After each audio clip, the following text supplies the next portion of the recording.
In 1936, at the Olympics in Nazi Berlin, the Olympic torch was lit for the very first time and carried in a relay from ancient Olympia to the capital of the Third Reich. Today, this ceremony looks like an unshakable, millennia-old ancient tradition. In reality, it was invented and organized by German propagandists less than a century ago, aiming to visually link Nazi Germany to an idealized image of ancient Greek civilization as the cradle of Aryan athleticism. Probably no other country in the world has been the target of such persistent, wildly varied myth-making as Greece. Its heritage has been claimed, romanticized, and rewritten by wildly different eras and ideologies, from the Roman Empire to Hollywood. Today we're breaking down 35 of these myths about gods, philosophers, wars, the modern state, and everyday life, and sorting out what's true from what's a myth invented by someone else and passed off as authentically Greek heritage. Let's start with modern Greece, a country whose popular image swings between two extremes, the cradle of democracy or a symbol of economic collapse. Myth number 1. The 2010 Greek debt crisis was caused purely by laziness and overspending among ordinary Greek citizens. The real causes were far more structural. Large-scale manipulation of official government statistics ahead of joining the Eurozone, widespread tax evasion among the wealthy elite, and systemic flaws in the architecture of the single European currency itself, which lacked effective mechanisms for helping member states through crises like this one.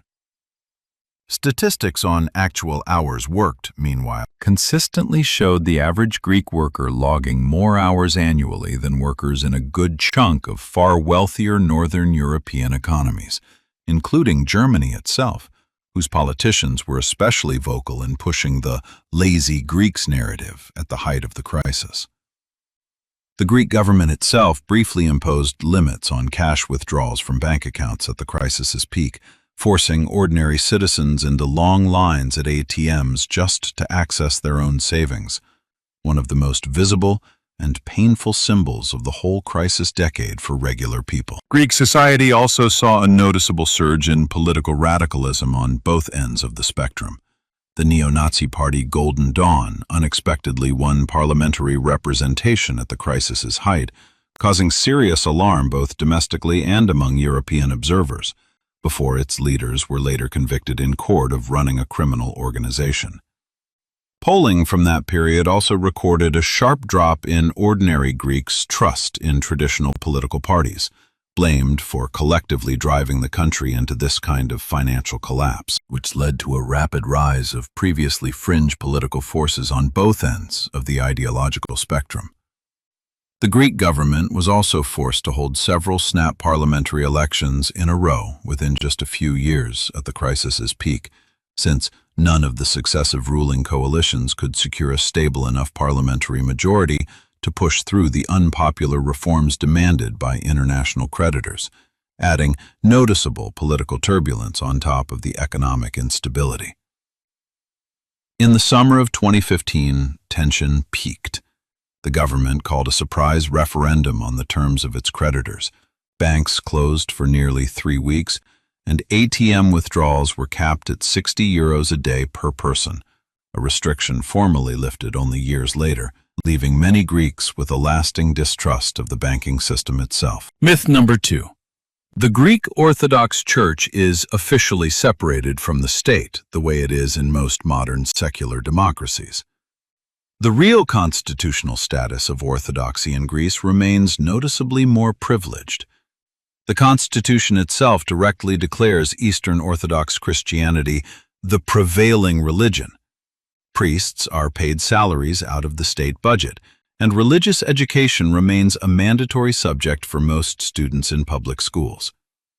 The monasteries of the Mount Athos Peninsula, forming a separate, autonomous monastic republic under nominal Greek sovereignty, still maintain a medieval tradition to this day of a complete ban on women and even female specimens of most domestic animals entering the territory. making this unique monastic state one of the last enclaves of its kind anywhere in modern Europe. Periodic attempts by certain political forces to draw a clearer line between church and state have consistently run into fierce resistance from the church hierarchy and a large share of the conservative public. The Orthodox Church also traditionally played a notable role in preserving Greek national identity during this centuries-long Ottoman period, when parish priests were often the only people keeping literacy and the native language alive among the ordinary rural population, which largely explains the deep historical entanglement of religious and national identity in Greek society to this day. Baptism in the Orthodox tradition remains such a socially significant event that even Greek families who aren't personally religious often go through with it purely to keep up appearances and maintain strong family ties with more conservative older relatives. Formal divorce procedures also remained noticeably more difficult until fairly recently, specifically because of the close entanglement between civil and church family law. And civil marriage, as a full legal alternative to a church wedding, was only officially recognized in the country in the 1980s, making Greece one of the last Western European countries to legalize that option. The church's financial privileges trace back to an 1833 agreement, when the young Greek state nationalized extensive monastic lands in exchange for a pledge to pay clergy salaries out of the state budget going forward. An arrangement still formally in effect today, and one that regularly sparks fierce debate over whether church property should be taxed the same way as anyone else's. A special status within this system belongs to the Mount Athos Peninsula, a self-governing monastic republic within Greece where women have been banned from setting foot under any pretext for more than 1,000 years, under an ancient rule called avaton. And even male pilgrims need a special visa with a strictly limited daily quota to visit, making Athos one of the few territories in modern Europe living by its own medieval rules, in near total isolation from the outside world. Myth number 3. Cyprus is part of Greece itself, not a separate independent country. Cyprus achieved formal political independence from Britain back in 1960, and has remained a sovereign state with its own government and a seat at the UN ever since.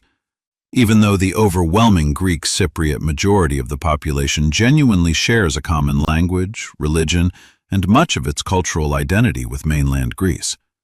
The island itself has effectively been divided in two since 1974, when a Turkish military invasion, launched in response to a coup backed by Greek nationalists, led to the creation in the north of the Turkish Republic of Northern Cyprus, unrecognized by most of the international community. The island's capital, Nicosia, remains the last divided-by-a-wall capital city in Europe, and a former international airport sitting right in the middle of the buffer zone has stood abandoned for decades, with planes from that exact conflict era still frozen on a heavily rusted runway. Cyprus itself officially joined the EU back in 2004, but in practice, only the internationally recognized southern part of the island enjoys the full rights and obligations of membership, while the northern part formally remains part of EU territory but has EU law effectively suspended there, pending a final resolution of the conflict. Turkish military presence in the north also remains one of the highest concentrations of troops per square kilometer anywhere in the world, turning an already small island into the site of one of modern Europe's densest military standoffs, despite the formal absence of active fighting for half a century now. Nicosia, the island's capital, remains the only capital in all of Europe still split by an active line of confrontation. A UN buffer zone known as the Green Line cuts through the historic city center, and in some spots the dividing strip is so narrow that peacekeepers end up patrolling literally adjacent abandoned houses that have, over the decades, grown wild with vegetation into something resembling an urban exclusion zone. The island's 1974 split was also accompanied by mass population movement in both directions. Roughly 160,000 Greek Cypriots were forced to leave the northern part of the island, while several tens of thousands of Turkish Cypriots in turn relocated from south to north, and a significant share of them still officially consider themselves temporarily displaced persons, formally retaining a claim to lost property on the other side of the dividing line. Myth number 4. Greece's population is entirely ethnically and religiously homogeneous. The country's most significant recognized minority is the Muslim community of Turkish, Pomak, and Roma origin in the region of Western Thrace, which holds special legal status enshrined in the 1923 Treaty of Lausanne, which ended the Greco-Turkish War. The massive population exchange mandated by that treaty was actually one of the first cases in modern history of forced mass resettlement along religious lines. More than 1 million Orthodox Christians were forced to leave Asia Minor and resettle in Greece, while hundreds of thousands of Muslims, in turn, were expelled from Greece to Turkey. This forced resettlement was a personal tragedy for millions of people, forced within months to permanently abandon homes their families had sometimes lived in for generations. And memory of the lost ancestral lands of Asia Minor still remains a significant part of family and collective identity for descendants of these refugees, who often identify specifically as Asia Minor Greeks, distinct from the rest of the country's population, even a century after the fact. Greece's geographic position on the EU's southeastern edge along a busy migration route across the Aegean Sea also made the country one of the main entry points for refugees heading to Europe in the middle of the past decade, sparking a massive humanitarian crisis on certain islands, including the notorious camp on the island of Lesbos. The program to relocate arriving migrants to the mainland, designed to relieve overcrowded island camps, also ran into noticeable resistance from certain local mainland communities worried about the strain on their own social infrastructure, regularly spilling over into local protests and road blockades whenever authorities tried to house new arrivals in specific small towns. Worth a separate mention is the Muslim minority of Western Thrace, numbering around 100,000 people, which was explicitly excluded from the broader Greco-Turkish population exchange under the terms of the 1923 Treaty of Lausanne, and retained the right to its own religious schools and muftis, making modern Greece's population noticeably more varied than the popular image of an ethnically uniform country suggests. Beyond the Muslim minority of Thrace, other groups, often invisible to an outside observer, have historically lived in various regions of the country too.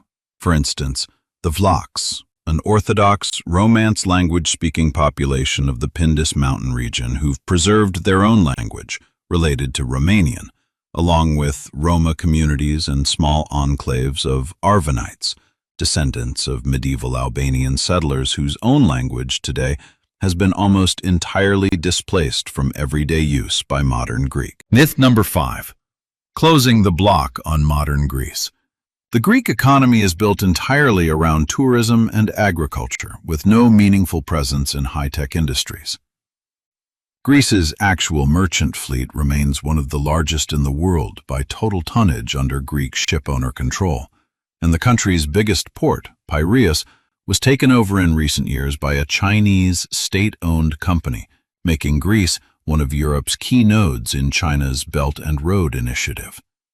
This deal sparked a mixed reaction both domestically and among Greece's European partners, worried about growing Chinese influence over the continent's strategic infrastructure, though Greek port workers' unions ultimately acknowledged that modernizing the terminal under new management led to a noticeable rise in cargo volume and new jobs at the port itself. The mass emigration of skilled professionals during the economic crisis also had a flip side. Greek scientists and engineers make up a significant and genuinely successful part of the scientific diaspora at leading research centers across North America and Western Europe. Modern Greek cinema also regularly earns international recognition at major world film festivals, which sits at odds with the image of a country seen purely through the lens of ancient ruins and beach tourism. The so-called Greek weird wave in film bringing together a whole cluster of directors whose dark, surreal films started winning awards at major European festivals right at the height of the economic crisis, according to film critics, largely reflected the collective sense of anxiety and absurdity that gripped Greek society during that historical period. The country's pharmaceutical industry also holds a noticeably more significant place in the national economy than commonly assumed outside Greece. And individual local companies have long since expanded their products into international markets. Agriculture, meanwhile, remains significant beyond just olive oil and wine. Greece is also one of Europe's largest cotton producers, something rarely associated with the country by most foreign tourists used to seeing just the coastline and archaeological sites. A notable role in diversifying the economy was also played by the major deal with Chinese state company COSCO, which bought a controlling stake in the port of Piraeus, the country's largest maritime hub, turning a once money-losing harbor into one of the busiest container terminals in the entire Mediterranean. Even though the deal simultaneously sparked fierce debate within Greece over the degree of foreign, specifically Chinese, influence over the country's strategic infrastructure. We've covered modern Greece. Now, onto the thing Greece gave the whole world: democracy and political history. Myth number 6. Classical-era Athenian democracy was a direct forerunner of modern democratic states, with equal rights for all citizens. Real Athenian citizenship was available exclusively to adult men born to Athenian parents, while women, enslaved people, and resident foreigners known as metics, who together made up the majority of the city's actual population, were completely excluded from political life. The democracy also functioned as a direct, not representative system. Decisions were made by personal vote of tens of thousands of citizens on the Pnyx Hill, And many offices were filled not by election, but by random lottery, meant to rule out the possibility of bribery or corrupt influence over the appointment of specific officials. The popular assembly met in the open air right on the hillside, and the quorum required for the most significant decisions was set at several thousand citizens present, which meant authorities sometimes had to literally round up random citizens from the city market using a special rope dipped in dye, staining anyone's clothes who tried to dodge their civic duty and risking them a fine. The practice of ostracism, which let citizens vote annually to exile a politician deemed too dangerous from the city for 10 years with no formal trial, shows just how capable the Athenian system was of some fairly arbitrary decisions in the name of the presumed common good. Voting for ostracism was carried out in a fairly unusual way by modern standards. Each citizen scratched the name of an unwanted politician onto a piece of broken pottery called an ostracon, and large numbers of these surviving inscribed shards have since been found in excavations, letting modern archaeologists reconstruct the names of real politicians who fell victim to this kind of exile. Many key government positions in classical Athens weren't filled by direct election at all, but by lottery. A special stone device called a kleroterion was used to distribute posts, with citizens' name tablets inserted into it, meant to rule out the possibility of bribery in appointments and further underscore the principle of equality among all full Athenian citizens in their shot at holding public office. Myth number 7.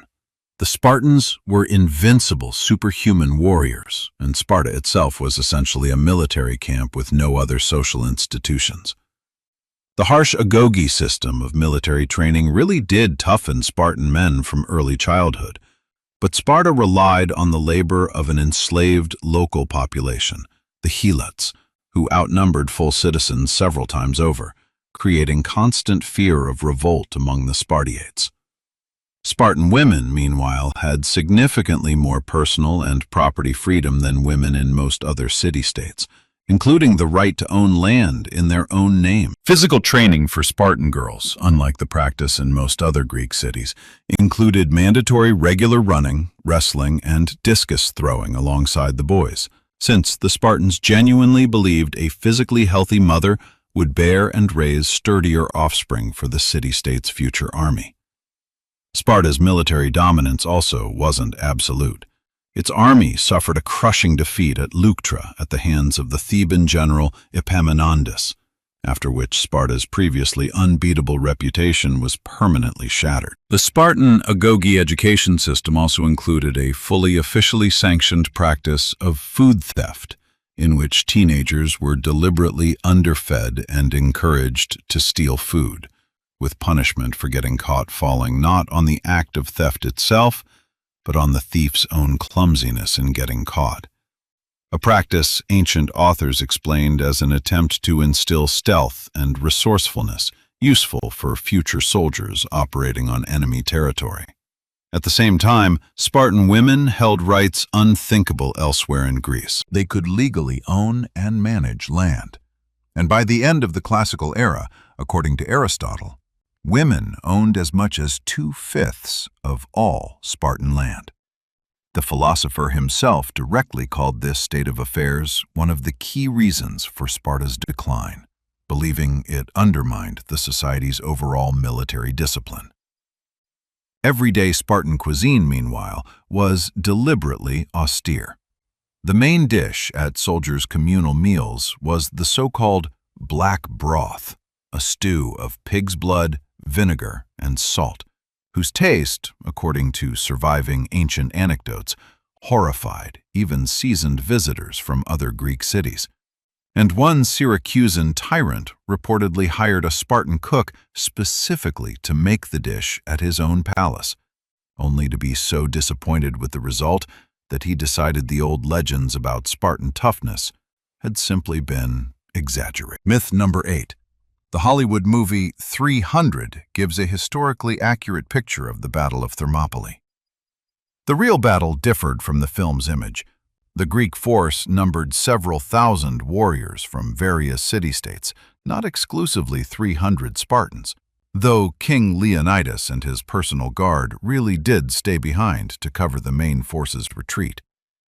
The betrayal of a local resident named Ephialtes, who showed the Persians a mountain path around the Greek position, made his name a byword in the Greek language itself, where it's still used today as a synonym for traitor. Ephialtes' own fate after the battle turned out fairly inglorious. He never received any significant reward from the Persians proportionate to the value of his betrayal, and was later killed in an act of personal revenge by a completely unrelated person, which didn't stop Greek society of the time from officially putting a bounty on his head as a state traitor. The Persian army's size, cited in ancient sources as several million men, is recognized by modern military historians as a massive exaggeration, driven both by Greek authors' propaganda aims and the sheer logistical impossibility of supplying an army that size in the ancient world. The actual number of defenders in the pass also changed noticeably over the course of the battle's several days. A large share of the initial Greek contingent, recognizing the hopelessness of continued resistance once the Persians outflanked the position via the mountain path, was ordered by Leonidas himself to withdraw in an organized retreat, while the king deliberately stayed behind to cover the withdrawal with just the smaller forces. Either couldn't or wouldn't leave the position, including the famous 300 Spartans and a few hundred warriors from allied city-states. The mountain bypass route was shown to the Persians by a local man named Ephialtes, hoping for a generous reward. And this betrayal proved so memorable to Greek national consciousness that his name is still used in modern Greek as a byword for both a nightmare and a synonym for traitor, even though most speakers today no longer directly connect the word to the specific historical figure. According to another legend recorded by Herodotus, King Leonidas supposedly already knew about a prophecy from Delphi stating that either Sparta would fall to the enemy or one of its two royal lines would perish, and deliberately led into that final battle only the 300 men who already had adult sons to inherit, a detail most modern historians consider a likely later legendary embellishment meant to add extra heroic, providential weight to the unit's tragic death. Myth number 9. Alexander the Great was ethnically Greek in the modern sense of the word, and his conquests were unambiguously seen by Greeks as a shared Greek triumph.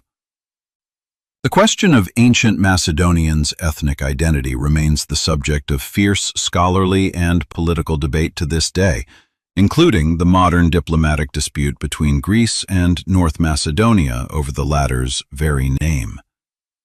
Far from every Greek city welcomed Macedonian expansion. Athens and Thebes repeatedly rose up in revolt against Macedonian rule. Alexander's massive empire also fell apart almost immediately after his early death at 32, since he left no clear succession plan, and the following decades of wars among his generals, the Diadochi, led to the formation of several separate Hellenistic kingdoms instead of preserving a single, unified state. The last of the Hellenistic states founded by the Diadochi, the Ptolemaic kingdom in Egypt, survived down to the famous Cleopatra and was only finally annexed by Rome almost 3 centuries after Alexander's own death. Alexander's body itself, despite his wish during his lifetime to be buried at the Siwa oasis, was intercepted by one of his generals during transport and ultimately buried in Alexandria, where his tomb remained a significant pilgrimage site for later rulers, including Roman emperors, for centuries, before the grave was ultimately lost and remains, to this day, one of the most intriguing unsolved archaeological mysteries of the ancient world. Equally telling is the fate of the empire he created. A single, unified empire never actually existed in any stable form after Alexander's death, and within a matter of decades his generals, the Diadochi, split the conquered territories into several separate Hellenistic kingdoms, which then feuded with each other for almost 3 more centuries, noticeably at odds with the popular image of a unified Greek world supposedly existing under Alexander's successors alone right up until the Roman conquest. Myth number 10. Closing the block on democracy and history. The Greek War of Independence of 1821 was a quick, clear-cut victory over the Ottoman Empire. The real war stretched on for almost a decade of fierce fighting and internal feuding among the rebel factions themselves, and the decisive turning point came only through the intervention of the great European powers, whose combined fleet destroyed the Ottoman-Egyptian navy at the Battle of Navarino. The new state's first head wasn't even Greek. It was a Bavarian prince, Otto, brought in to take the throne by the great powers with practically no regard for the Greeks' own wishes, and ultimately overthrown by his own people. The idea of the Megali idea, reuniting all territories with Greek populations under a single state, remained the country's main foreign policy vector right up until the catastrophic defeat in the Greco-Turkish War of the early 20th century. The War of Independence also received notable international cultural support thanks to the Phil-Hellenic movement, foreign volunteers and sympathetic intellectuals across Europe, including the famous British poet Lord Byron, who personally went to fight on the side of the Greek rebels and died of a fever in the besieged Greek town of Missolonghi, turning his death into one of the most romanticized symbols of the whole European Phil-Hellenic movement of the era. The town of Missolonghi itself is still officially called the Sacred City to this day, in memory of the local population's heroic but ultimately unsuccessful defense against the Ottoman siege, including a mass breakout attempt that ended with the death or capture of the overwhelming majority of the defenders and civilians, turning that tragedy into one of the most revered, if least victorious, episodes of the entire War of Independence in modern Greek national memory. The war was also prepared well in advance and was far from a spontaneous uprising. The secret society, Philikioteria, founded back in 1814 by a group of Greek merchants in Odessa, spent several years recruiting supporters and raising funds across the Greek diaspora of the Russian Empire, the Balkan lands, and Western Europe, making the start of the 1821 uprising the result of years of underground organizational work rather than a spontaneous mass outpouring. We've covered democracy and history. Now on to the mythology that's inseparable from Greece's popular image. Myth number 11. The ancient Greeks literally and unconditionally believed every single story about gods and heroes told in the myths. The real relationship to mythology was far more complicated. Philosophers like Xenophanes directly criticized anthropomorphic depictions of the gods, pointing out that if horses and oxen had hands, they'd draw their gods looking like horses and oxen. Greek religion also had no single sacred text, and myths existed in dozens of mutually contradictory local versions, which the Greeks themselves were fully aware were inconsistent. Every region of Greece also worshipped its own local pantheon of patron deities, with some bias toward gods especially significant to that particular locality, meaning a unified pan-Greek cult coexisted in practice with dozens of local religious traditions. The practice of animal sacrifice also came with a fairly practical, secular side, rarely mentioned in popular retellings. After ritually burning the bones and fat as the gods' share, the rest of the sacrificial animal's meat was simply eaten by the ceremony's participants, turning a large share of religious festivals into something like a city-wide free feast and making religious practice inseparable from everyday social and even economic life in the city-state. There were also far more closed forms of religiosity. The Eleusinian mysteries, dedicated to Demeter and Persephone, were open to any Greek regardless of gender or class, but participants took a vow of silence under threat of execution, and never publicly revealed what actually happened during the central initiation rite. A secret historians still haven't fully solved, even 2,000 years after the cult was finally banned.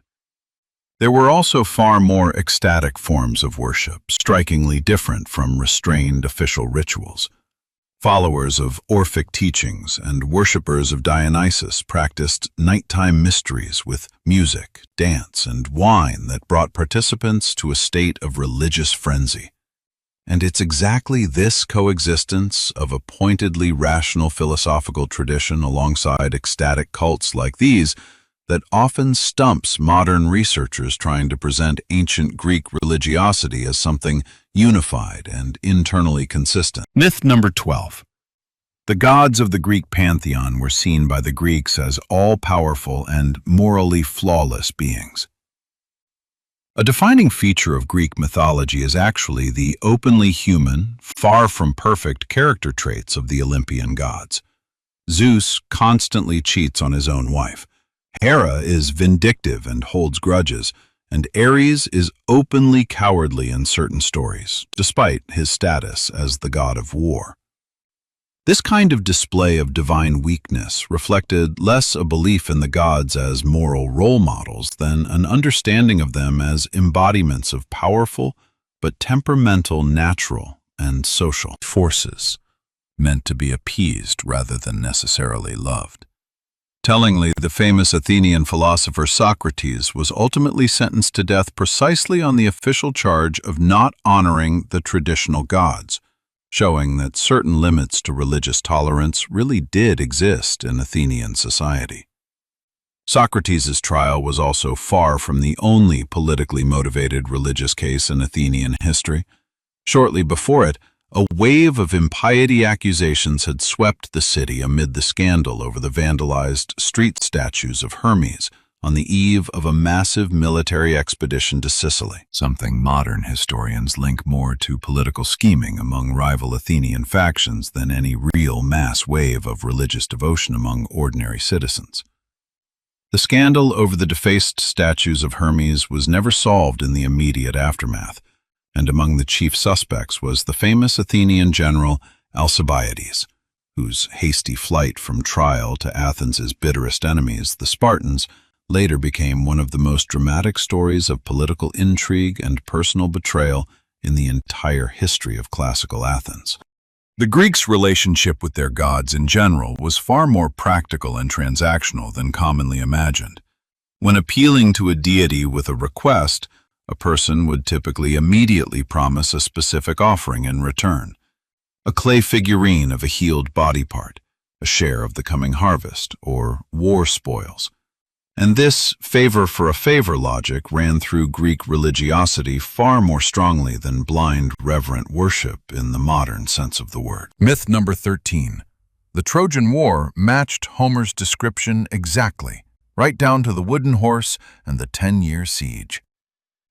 Heinrich Schliemann's excavations at the mound of Hisarlik in modern-day Turkey really did uncover the ruins of an actual fortified Bronze Age settlement, violently destroyed around the presumed era of the war.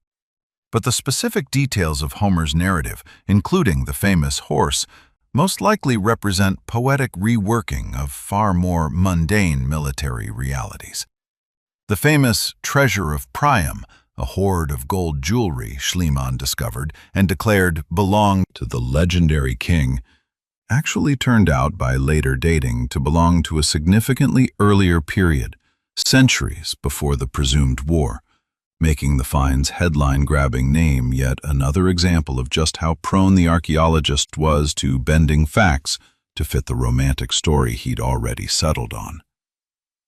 Some indirect support for the idea of a real conflict in this region unexpectedly came from the archives of the Hittite Empire, discovered during excavations of its capital, Hattusa. The diplomatic correspondence of Hittite kings mentions a city called Wilusa and an allied region called Tarawisa. Names linguists connect to the Greek Ilion and Troad, which many historians see as indirect evidence for the existence of a real political entity on this site, even without direct confirmation of the war itself as Homer described it. The fate of the gold jewelry Schliemann found, which he triumphantly named the treasure of Priam, turned out to be just as dramatic a story as any myth. A large share of the find was secretly smuggled out of the Ottoman Empire in violation of the excavation sharing agreement, then spent decades in Berlin museums, disappeared at the end of World War II, and only turned up half a century later in the storage vaults of a Moscow museum, where it had been taken by Soviet troops as war spoils. Myth number 14. The myth of Icarus and Daedalus is just a nice story about hubris with no rational grain of truth. The story of a craftsman who built mechanical wings from feathers and wax to escape Crete actually describes, on closer inspection, recognizable engineering logic, a lightweight frame, and the need to avoid both the sun's excessive heat, which melts the wax, and too much closeness to the water, which weighs down the feathers with moisture. Daedalus himself is consistently portrayed across a number of other myths as a brilliant but morally ambiguous inventor behind numerous technical innovations, making him something of a mythological embodiment of the idea of human ingenuity, one inevitably fraught with dangerous consequences, too.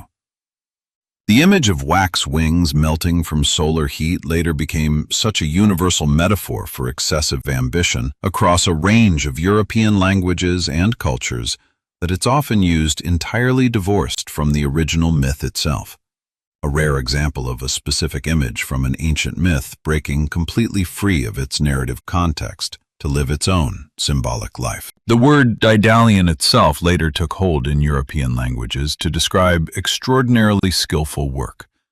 The idea of a confusing labyrinth may well have been inspired by the real architecture of the Minoan Palace at Knossos, a multi-story complex of hundreds of interconnected rooms, corridors, and courtyards, where an unprepared visitor really could get lost.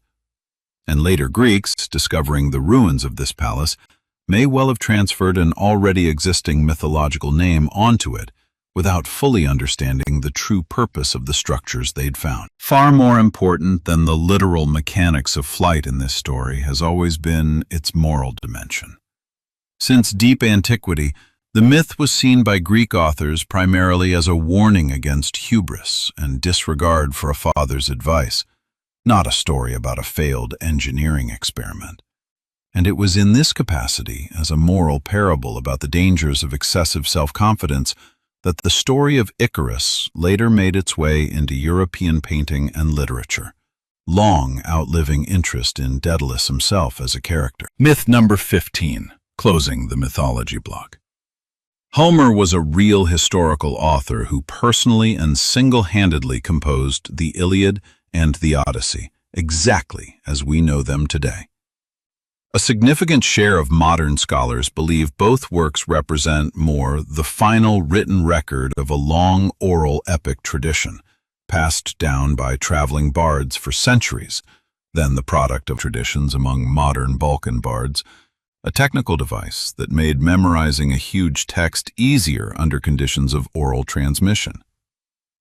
Several ancient Greek cities later claimed the right to be the poet's true birthplace, giving rise to the famous saying about 7 cities competing for the honor of being Homer's hometown. Reading both epics aloud in full was traditionally tied specifically to citywide festivals like Athens's Panathenaea, where specially hired rhapsodes competed against each other in the skill of recitation, turning the performance of Homeric epic into a recognizable element of public, not just private, cultural life in the city-state. American classicist Milman Parry in the 1930s proposed an influential theory of oral formulaic composition after studying the living tradition of South Slavic folk bards.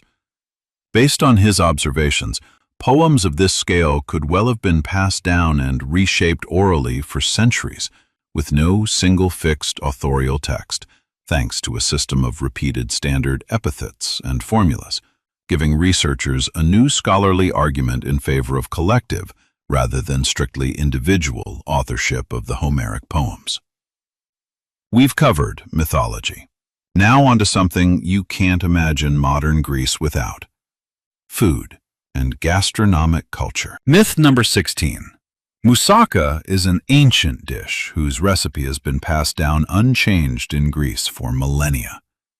The word is of Arabic origin, and the dish itself spread across the eastern Mediterranean specifically during the era of Ottoman rule, borrowing the idea of an eggplant and ground meat casserole more from Middle Eastern tradition than any ancient Greek heritage.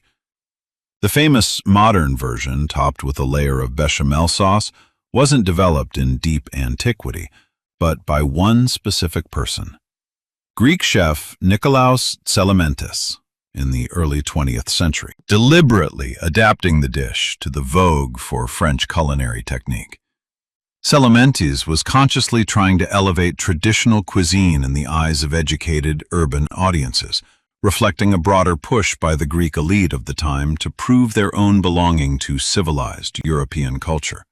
The dish's very name is also spelled and pronounced differently across neighboring Balkan and Middle Eastern countries, regularly sparking good-natured cultural arguments over whose version of the recipe is more authentic. A typical situation for a whole category of dishes belonging to a shared Eastern Mediterranean heritage whose origin can't be strictly credited to any one modern national cuisine. Even within Greece itself, there's no single canonical moussaka recipe. Some regions of the country make it with eggplant as the base, others mostly with potato. And the Smyrna version, brought by refugees from Asia Minor in the 1920s, traditionally includes ground meat shaped into elongated patties instead of the usual layer, which makes the whole idea of a one true moussaka more a matter of family tradition than an objective culinary fact. The bechamel top layer, familiar to most modern diners, is also a relatively recent addition. That same chef, Nikolaos Tselementes, added it to the classic recipe in the 1920s, inspired by the French haute cuisine he'd trained in, aiming to give a dish of traditionally Middle Eastern origin a more refined, presentable look by the standards of European restaurants of the time. Myth number 17. The Greek salad served in restaurants around the world matches exactly what Greeks themselves call their own salad. The classic village salad, horiatiki, is traditionally made without any lettuce at all, consisting of coarsely chopped tomatoes, cucumbers, onion, olives, and a whole slab of feta on top, while the international version, with crumbled cheese and lettuce leaves, is a Western adaptation. Feta itself holds protected designation of origin status, meaning legally Cheese under that name can only be produced in Greece, a status the country fought for over many years in legal disputes with other European countries. A traditional Greek meal, meanwhile, is fundamentally structured differently from the Western sequence of appetizer and main course. A number of small mezes are set out on the table all at once and shared among everyone present. Making feta also requires the cheese to mature in its own brine for at least 2 months in special wooden barrels or metal containers, and it's precisely the duration and conditions of this aging, along with the composition of the milk, that are strictly regulated under EU protected designation law, making feta one of the most legally regulated food products in the entire European Union.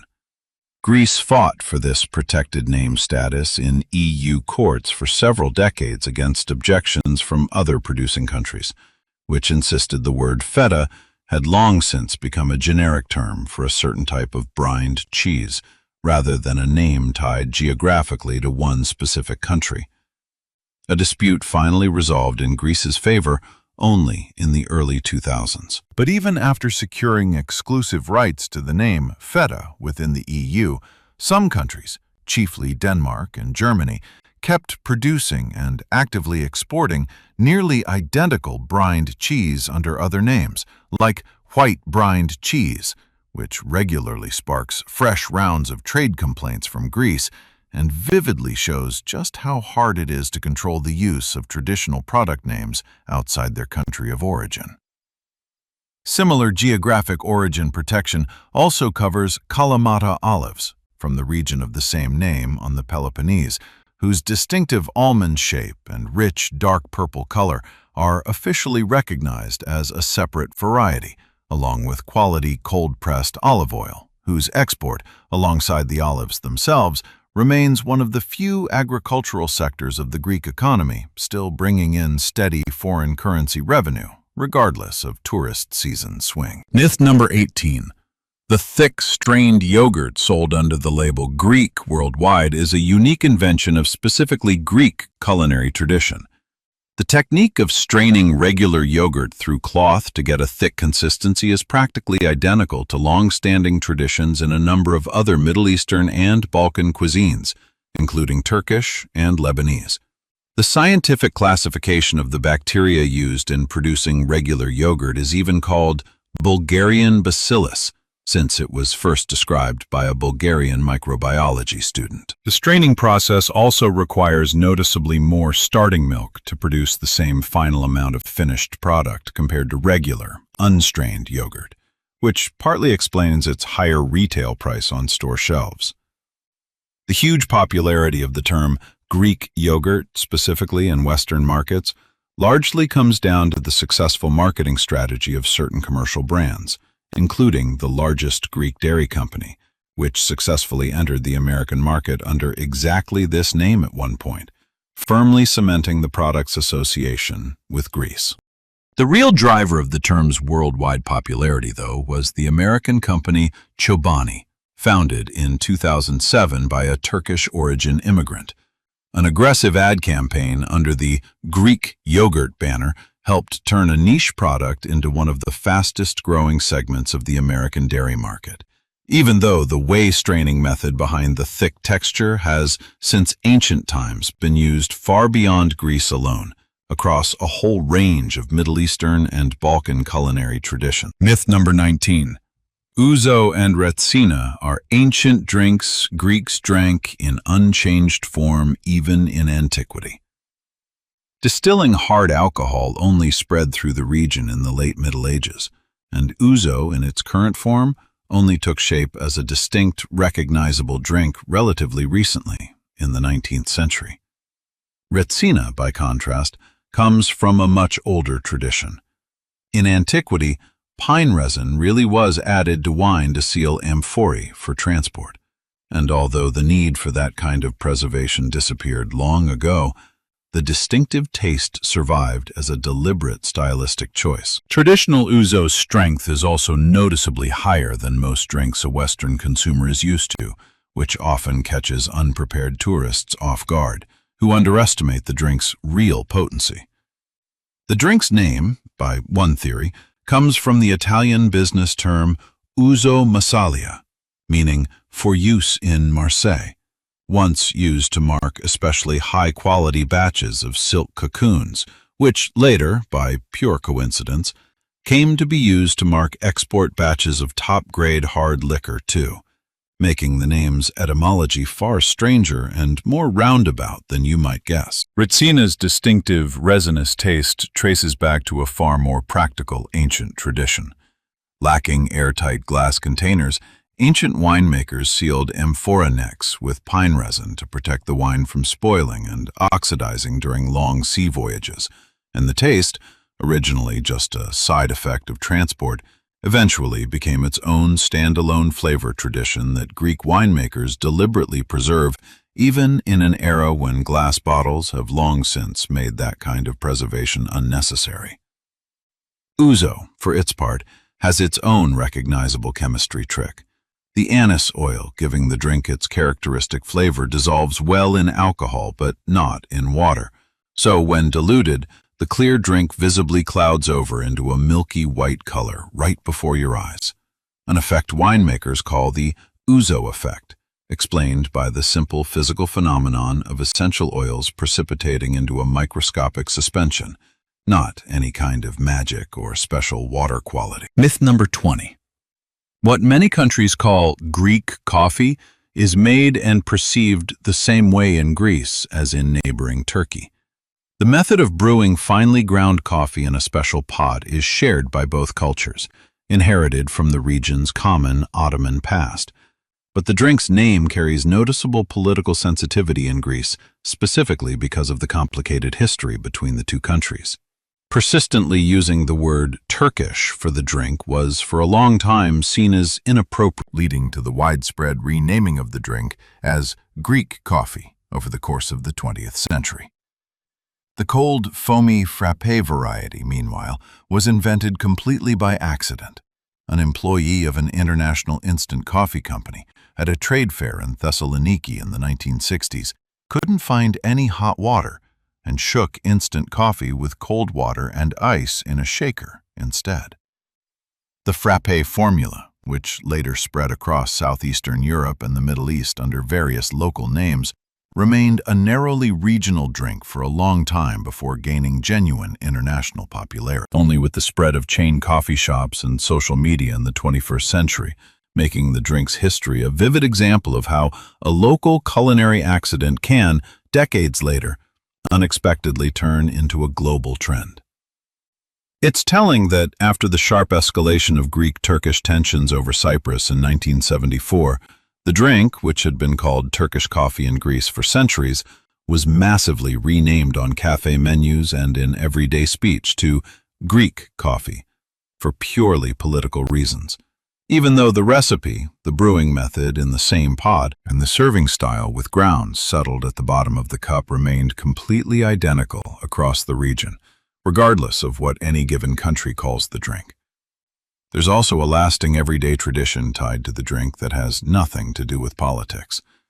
The thick grounds left at the bottom of the cup after the coffee is drunk are, by old folk belief, said to form recognizable shapes that a fortune teller, or simply an experienced older relative, can use to predict a guest's future. A custom that, despite being openly unscientific, still survives in many Greek families today, more as a pleasant social ritual around the table than a seriously believed form of divination. Myth number 21. Closing the food block.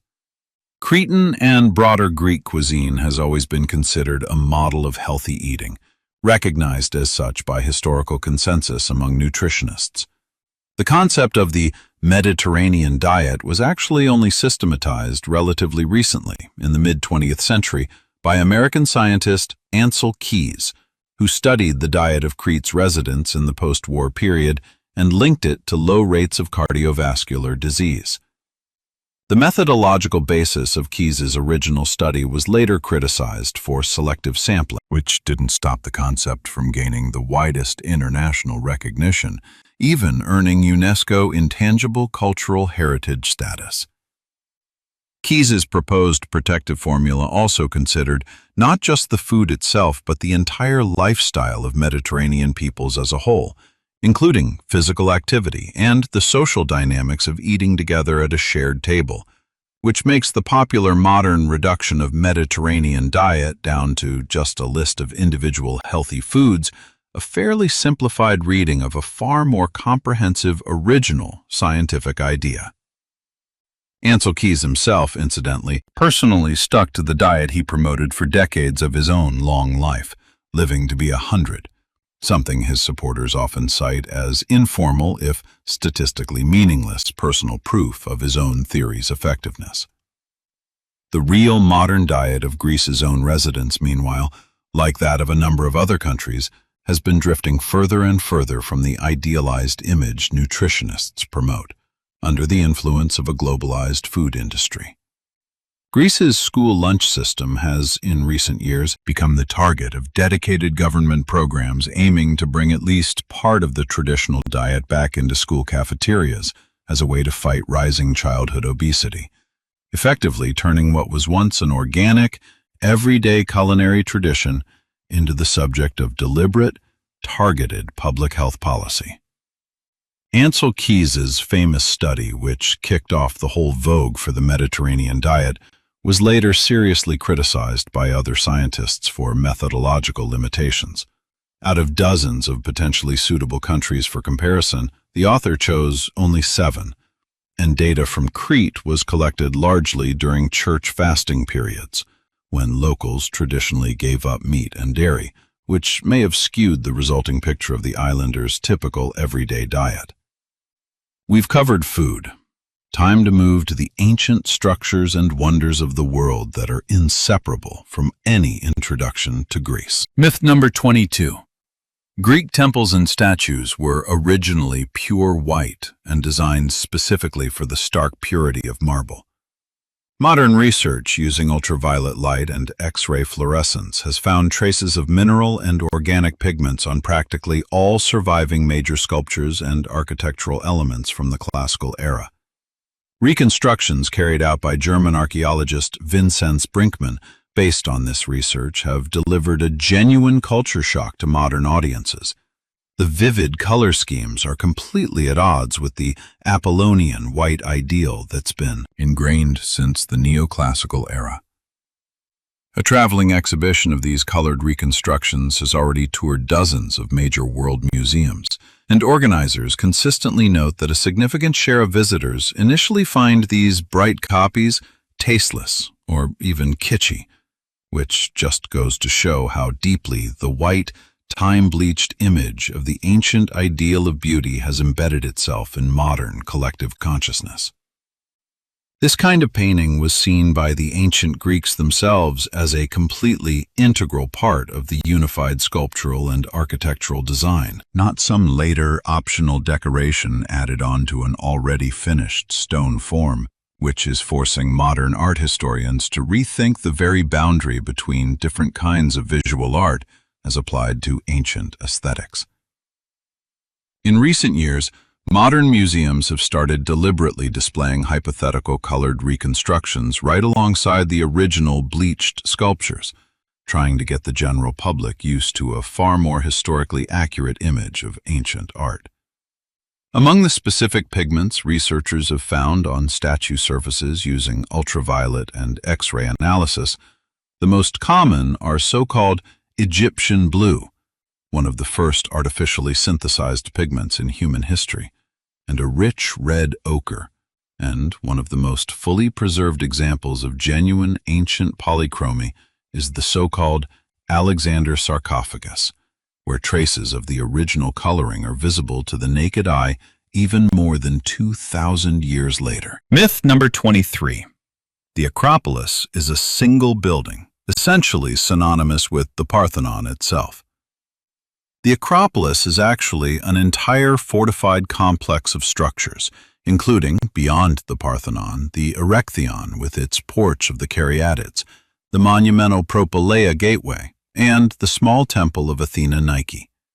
The sculptural frieze wrapping around the Parthenon cella was partly removed in the early 19th century by British diplomat Lord Elgin and remains housed at the British Museum in London to this day, making the so-called Elgin marbles the subject of one of the longest-running international disputes over cultural property restitution. The building housing the new Acropolis Museum, built specifically with an eye toward the marble's possible return, was designed so that its top floor, with panoramic windows, faces directly onto the Acropolis itself, and empty pedestals were deliberately left inside specifically for the frieze fragments still in London, turning the museum's own exhibition into a kind of silent but eloquent architectural argument for their return. Greece has officially been demanding the marble's return for several decades now, having specifically built a modern museum with ready, still empty space for the missing fragments. Over its long history, the Parthenon has served as both a Christian church and a mosque during Ottoman rule, and in 1687, a Turkish garrison turned the building into a gunpowder magazine, a decision that turned into disaster when Venetian artillery besieging Athens scored a direct hit on the building, triggering a massive explosion that destroyed much of the roof and interior columns, which had otherwise stood practically untouched for over 2,000 years up to that point. Restoration work on the Acropolis has continued almost non-stop since 1975 and continues to this day. Engineers discovered that the iron clamps used in earlier restorations from the early 20th century had rusted and expanded over time, literally tearing the marble blocks apart from the inside, and they're now being gradually replaced with titanium pins, which don't corrode, turning the restoration itself into a slow, decades-long process of fixing mistakes made by earlier generations of restorers. Myth number 24. The Colossus of Rhodes was a giant statue standing with its legs spread wide right over the harbor entrance, so ships could sail right between its feet. This dramatic image has no documentary support in ancient sources and was, most likely, physically impossible. Engineers believe a bronze statue of that height with widely spread legs would have collapsed under its own weight. It's far more likely the Colossus stood on one of the harbor's breakwaters in an ordinary, stable pose. And the statue itself only stood for about half a century before being toppled by an earthquake, lying in a giant pile of rubble for almost 1,000 years before locals eventually sold the bronze to Arab merchants for scrap. The statue's pose, judging by the few surviving ancient depictions on coins from the period, most likely showed the sun god Helios with a raised hand shielding his eyes from sunlight, not holding a torch, as the statue is often mistakenly depicted in later, modern-era artistic reconstructions. The statue stood on its pedestal for a relatively short time by historical standards, but kept drawing travelers' attention even in ruins. The Roman writer Pliny the Elder, visiting the island centuries after the earthquake, left a detailed description of the fallen Colossus, noting that even the statue's fragments lying on the ground impressed onlookers no less than the once standing figure reportedly had. Building the statue itself took about 12 years under the direction of sculptor Chares of Lindos, and the internal framework, per the few surviving descriptions, consisted of stone blocks and iron beams clad in bronze plates. The statue stood for a relatively short time, about 60 years after construction wrapped up.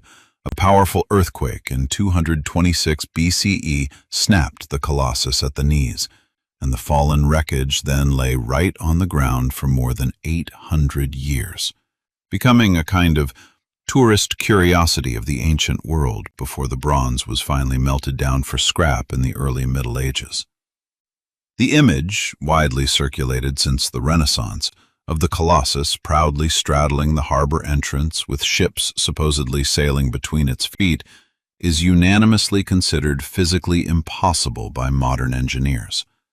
A bronze statue of those proportions would simply have collapsed under its own weight in that configuration, and every surviving ancient description of the statue's placement indicates it stood on a pedestal off to the side of the harbor entrance, not straddling it in such a dramatic but unrealistic pose. Myth number 25. The Oracle of Delphi gave clear, unambiguous prophecies anyone could easily interpret. The famous priestess, the Pythia, delivered her prophecies in a state modern researchers link to natural gases rising from a geological fault beneath the temple, and her words were deliberately ambiguous, which often led those seeking guidance to catastrophic outcomes. The most famous such case involves King Croesus, whom the oracle told that if he went to war with the Persians, he would destroy a great kingdom. Croesus went to war and destroyed a great kingdom. Just his own. The sanctuary also regularly hosted the Pythian Games, one of 4 pan-Hellenic athletic competitions alongside the Olympic Games themselves, making the city a significant hub uniting scattered Greek city-states around shared cultural heritage, not just a religious center for prophecy. The inscription, "Know thyself," at the temple's entrance later became one of the most quoted philosophical sayings in the entire Western intellectual tradition. The temple building itself, destroyed and rebuilt several times over the centuries due to earthquakes and fires, was rebuilt each time thanks to generous donations from rulers and cities across the Greek world, turning the sanctuary's restoration into a kind of pan-Hellenic matter of honor and collective prestige, not just a concern for local Delphic priests alone. As for the actual mechanism behind the Pythia's prophetic trance, modern science has offered a far more down-to-earth explanation for the mythical vapors. There really is a tectonic fault running beneath the sanctuary, and a team of geologists and toxicologists who studied the rock in the early 2000s found traces of ethylene, a gas capable in small concentrations of causing mild euphoria and an altered state of consciousness, making the myth of the Pythia's divine inspiration one of the rare cases where modern science confirmed a rational kernel at the heart of an ancient legend, rather than fully debunking it. Managing the sanctuary and its considerable finances wasn't the job of a single city, but of a special intercity state alliance called the Delphic Amphictyony, bringing together representatives of roughly 12 different Greek peoples, and also overseeing a special sacred truce during pan-Hellenic festivals, making the sanctuary's governance a rare example of a permanently functioning supranational institution in a world where individual city-states usually jealously guarded their own sovereignty. Myth number 26. The secret of Greek fire, the legendary incendiary weapon that could burn even on water, is well known to modern historians. The formula for this weapon, used by the Byzantine navy, was guarded as one of the empire's top military secrets for centuries, which ultimately led to its complete loss. Modern historians propose several competing hypotheses about the mixture's possible composition, including crude oil, sulfur, and quicklime, but none has been experimentally confirmed. The weapon was used not just in naval battles, but in defending city walls, too, and Byzantine engineers developed portable handheld versions of these flamethrower-like devices for direct use in infantry combat, making the technology far more versatile in application than the popular image of a purely naval weapon suggests. The weapon also instilled not just physical but deep psychological terror in opponents, precisely because of its unusual ability to burn even on the surface of water, which contemporaries found almost supernatural.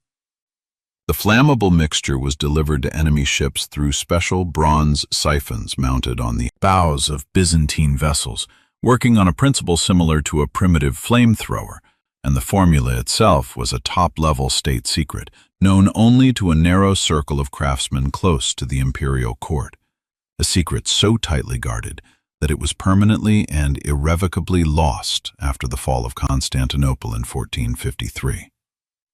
Attempts to recreate the recipe were made even by Byzantium's contemporaries.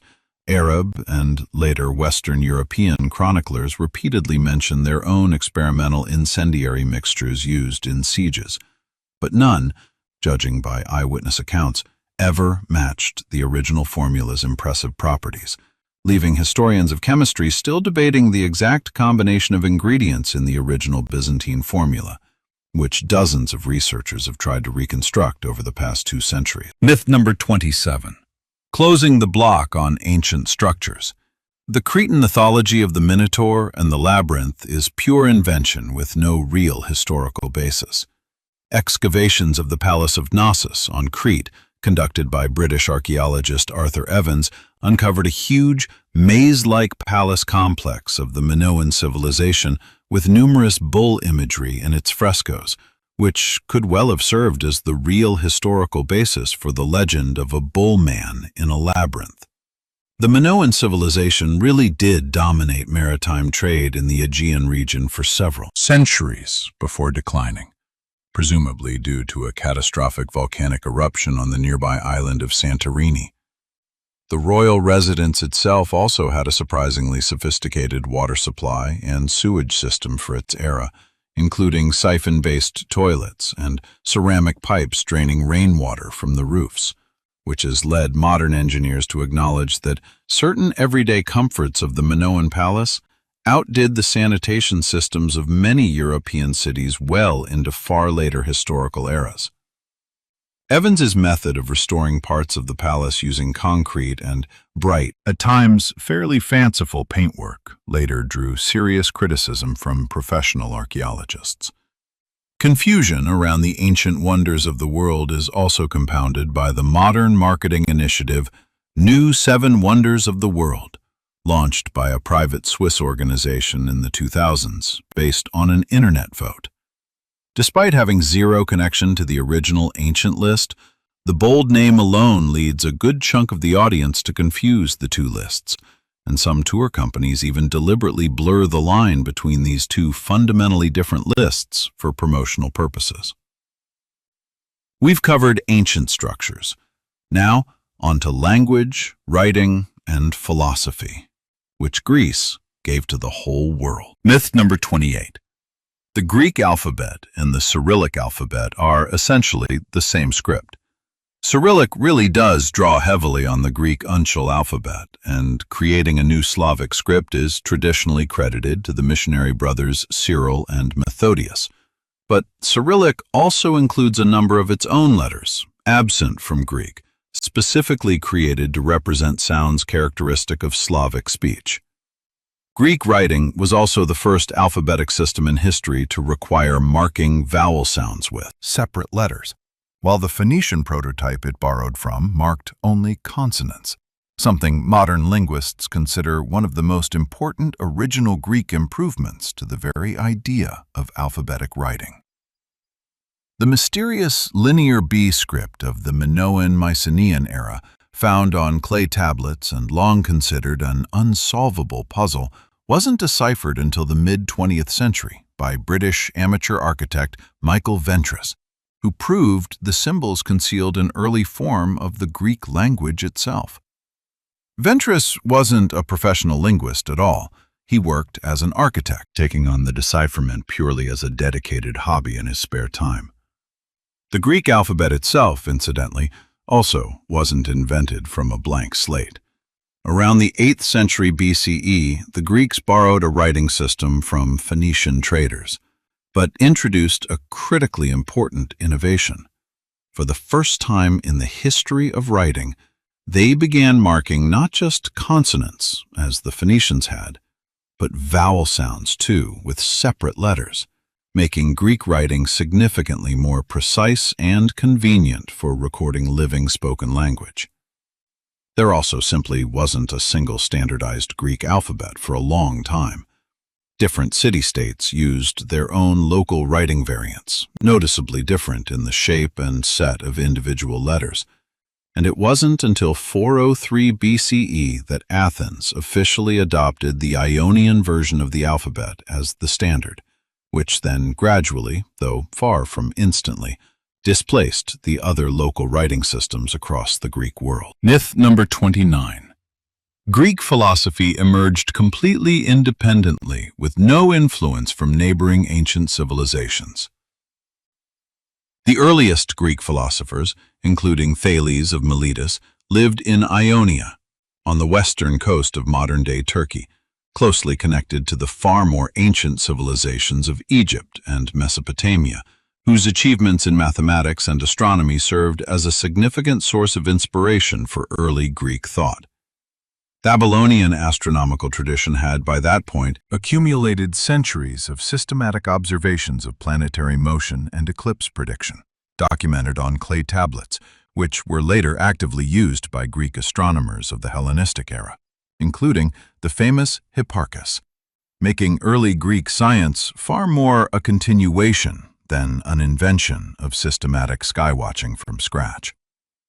Pythagoras himself, according to numerous accounts, spent much of his youth studying under Egyptian priests, and some of the mathematical principles credited to him were already known to Babylonian mathematicians centuries before his birth. The Library of Alexandria, the ancient world's largest repository of knowledge, though formally located in Egypt, was founded and functioned specifically as a Hellenistic Greek scholarly center, drawing scholars of every background from across the Mediterranean. One of the founding fathers of the Greek philosophical tradition itself, Thales of Miletus, according to ancient sources, managed to accurately predict the solar eclipse of 585 BCE. And he pulled this off not through some mystical insight, but by relying on centuries of astronomical observation and mathematical calculation tables accumulated by Babylonian priest astronomers long before him, serving as one more direct piece of evidence for the transfer of Near Eastern scientific knowledge onto Greek soil. Myth number 30. Modern Greek is so different from ancient Greek that there's practically no connection between them.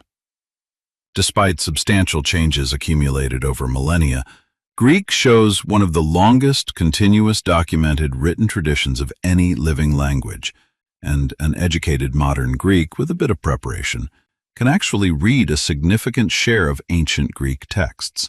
Orthodox church services, meanwhile, are still conducted today in a language significantly closer to ancient forms than everyday spoken Greek, which makes regularly attending church, for many modern Greeks, a kind of unintentional exercise in staying in touch with their distant ancestors' language. Greece also went through a curious linguistic conflict in the 20th century. For a long time, the archaizing Katarevusa coexisted alongside the far more natural-spoken Demotic, and the final switch to Demotic as the sole official language only happened in 1976.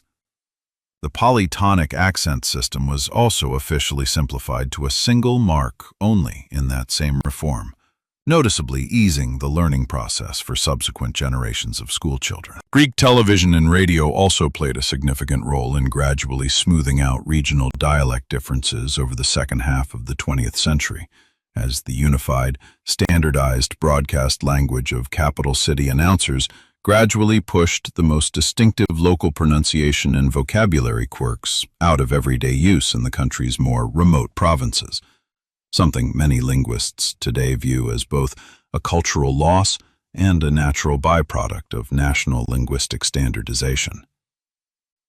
The archaizing Katharevusa's official status as the country's sole state and educational language held until 1976, when, after the fall of the military dictatorship, spoken Demotic was finally legally recognized as Greece's sole official language. And before that reform, schoolchildren had to literally memorize a large share of official documents and textbooks in a language noticeably different from what they spoke at home. Cyprus's Greek took its own path in this regard too. Beyond standard modern Greek, the island has for centuries preserved a separate Cypriot Greek dialect, with noticeable differences in pronunciation, vocabulary, and grammar, tracing back to medieval Latin, Frankish, and Venetian influence over the island. And although standard modern Greek remains the island's official written language, in everyday spoken life, Cypriots often switch to their own dialect, hard to follow without practice for a mainland Greek. Myth number 31. Closing the block on language and philosophy. The Library of Alexandria was destroyed by a single catastrophic fire in one tragic event. Despite the popular legend of a single fire, supposedly set either by Julius Caesar or later religious fanatics, the library's destruction, according to modern research, was more a gradual process of decline stretching over several centuries. The modern Bibliotheca Alexandrina, ceremonially opened by Egyptian authorities in the 21st century as a symbolic successor to the ancient institution, was built with substantial financial support from UNESCO and a number of Arab states on that exact same historical site, an attempt to at least symbolically restore a cultural and scientific center lost many centuries ago. The library also had its own fairly aggressive collection-building policy. According to surviving accounts, any scrolls found aboard ships arriving in port were often confiscated for copying, with owners getting back only the copies. King Ptolemy II, per legend, commissioned 72 Jewish translators to independently translate sacred texts into Greek, specifically to add to the library's holdings, and the fact that their independently produced translations matched was reportedly seen by contemporaries as a kind of miracle, later giving the translation its well-known name, the Septuagint. Recognizing the Near Eastern roots of the Greek philosophical tradition, though, in no way diminishes the Greeks' own colossal contribution in systematizing borrowed ideas into a far more coherent, rationally grounded body of knowledge. Europe also owes the preservation and transmission of this heritage to later generations, largely not to a direct line of succession, but to early medieval Arabic-speaking scholars. A significant share of Aristotle's works, and those of other Greek philosophers, reached Western European universities through Arabic translations and commentaries produced in Baghdad and Cordoba, and only later, in the 12th and 13th centuries, were these texts translated from Arabic back into Latin, returning to Christian Europe's intellectual circulation by a roundabout route. We've covered language and philosophy. One block left: islands, culture, and what Greece gave the world of sports and travel. Myth number 32. The ancient Olympic Games were a model of pure, selfless amateur sport in the spirit of the modern Olympic movement. The real ancient games were, first and foremost, a religious festival honoring Zeus, and winners received not just a laurel wreath but genuinely substantial material rewards upon returning to their hometown, including cash prizes and lifetime tax exemption. The Games program also stayed almost unchanged in its lineup of events for centuries, limited mainly to track and field, wrestling, and chariot racing, which contrasts sharply with the far broader, constantly expanding program of the modern Olympic Games, covering hundreds of individual events of every possible origin. Athletes also competed fully nude, and women, with rare exceptions, were banned from even attending the Games on pain of death. The Games ran for almost 12 centuries straight before being abolished by Roman Emperor Theodosius I at the end of the 4th century as a pagan holdover. And the modern tradition of lighting the Olympic flame and the torch relay, as mentioned at the start, was invented specifically for the 1936 Berlin Olympics. The ancient competitions program in general looked noticeably different from today's familiar format. Team sports in the modern sense simply didn't exist, and married women were banned, on pain of death, from even attending the stadium as spectators. The sole exception was the priestess of the goddess Demeter, Shamin, who traditionally held an honored seat right by the arena, while unmarried girls, unlike married women, were allowed to watch the games. Modern weight class systems in combat sports were also completely unknown to the ancient Greeks.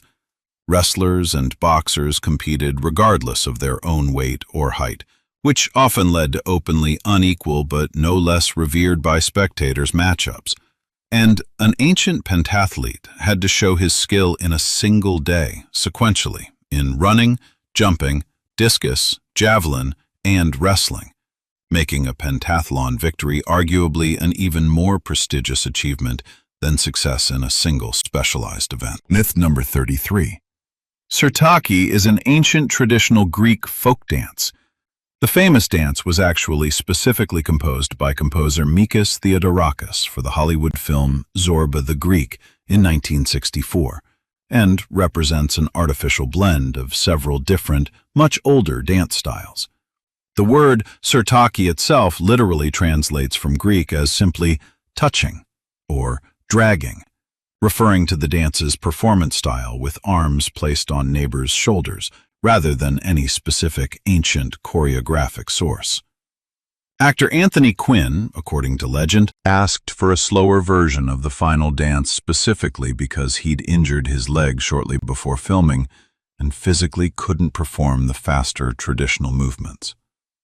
Theodorakis, beyond composing the film's music, remained a notable political figure.